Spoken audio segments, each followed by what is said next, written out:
Male infertility అనే topic గురించి discuss చేసుకుందాం. చాలామంది ఇన్ఫర్టిలిటీ అనగానే ఫిమేల్ని ఒక్కటే బ్లేమ్ చేస్తూ ఉంటారు. బట్ మనకందరికీ తెలియని విషయం ఏంటంటే 50% మేల్ వల్ల కూడా ఇన్ఫర్టిలిటీ ఇష్యూస్ అనేవి వస్తూ ఉంటాయి. So evaluation of the male అనేది వెరీ వెరీ ఇంపార్టెంట్. సో ఇప్పుడు మనం మేల్ ఇన్ఫర్టిలిటీ ఎవాల్యుయేషన్కి ఫస్ట్ చేసే టెస్ట్ ఏంటంటే సెమెన్ అనాలిసిస్. సో ఈ సెమెన్ అనాలిసిస్లో కౌంట్, మొటైల్ స్పర్మ్స్, మార్ఫాలజీ ఎలా ఉంది అనేది మనం చెక్ చేసుకుంటాం. సో దీని వైజ్ ఇన్ కేస్ కౌంట్ తక్కువగా ఉంటే, సో అలా కౌంట్ తక్కువగా ఉండడానికి కొన్ని రకాల రీజన్స్ ఉంటాయి. సో అవి ఏవి అని మనం ఎవాల్యుయేట్ చేయాల్సి ఉంటుంది. సపోజ్ చాలామంది పేషెంట్స్లో ఫస్ట్ కామన్గా తీసుకుంటే లైఫ్ స్టైల్ అనేది వెరీ వెరీ ఇంపార్టెంట్.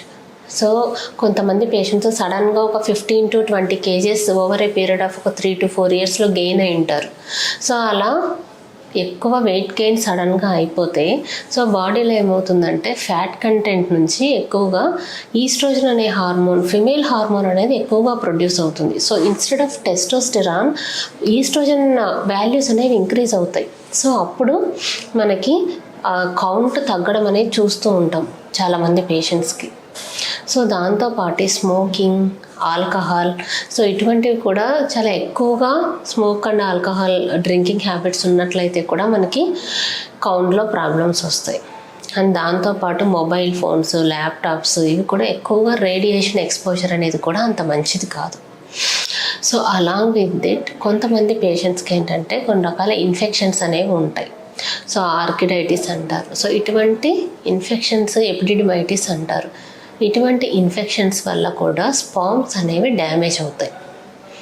సో కొంతమందికి ఏంటంటే లైఫ్ స్టైల్ మాడిఫికేషన్స్, ఇంకొంతమందికి ఏంటంటే ఇలాంటి ఎక్సెసివ్గా రేడియేషన్ ఎక్స్పోజర్, ఇంకొంతమందికి ఏంటంటే కెమికల్స్. సో ఫ్యాక్టరీస్లో వీటిలో వర్క్ చేసే వాళ్ళు ఉంటారు. సో ఎక్కువ హీట్కి ఎక్స్పోజ్ అవ్వడం వల్ల, ఎక్కువ రేడియేషన్కి ఎక్స్పోజ్ అవ్వడం వల్ల ఏమవుతుందంటే ఈ స్పర్మ్స్ అనేవి డ్యామేజ్ అవ్వడం జరుగుతుంటాయి. సో ఇవన్నీ మనకి మేల్ ఇన్ఫర్టిలిటీకి రీజన్స్. సో వీటితో పాటు అక్కడక్కడ కొంతమందికి జెనెటిక్ కాజెస్ కూడా ఉంటాయి. ఇవి చాలా రేర్, బట్ అవి కూడా ఇలాంటి కండిషన్స్ కూడా ఉండే పేషెంట్స్ ఉన్నారు. సో మీకు ఎలాంటి ప్రాబ్లం ఉంది అనేది మనం ఎవాల్యుయేట్ చేయాలంటే మీరు ఫస్ట్ ఫర్టిలిటీ డాక్టర్ని కన్సల్ట్ అయితే మీకు బేసిక్ సెమెన్ అనాలిసిస్ టెస్ట్ చేస్తారు. ఆఫ్టర్ దట్ కొన్ని రకాల హార్మోన్ టెస్ట్ చేస్తారు. ఆఫ్టర్ దట్ మీకు ఫిజికల్ ఎగ్జామినేషన్ ఇదంతా చేసిన తర్వాత ఫైనల్గా మనకు డయాగ్నోసిస్ చేసి మీకున్న కండిషన్ని ఎంతవరకు మనం ట్రీట్ చేయగలము అండ్ ఎలా ట్రీట్ చేయాలి అనేది డిస్కస్ చేయొచ్చు. Thank you so much.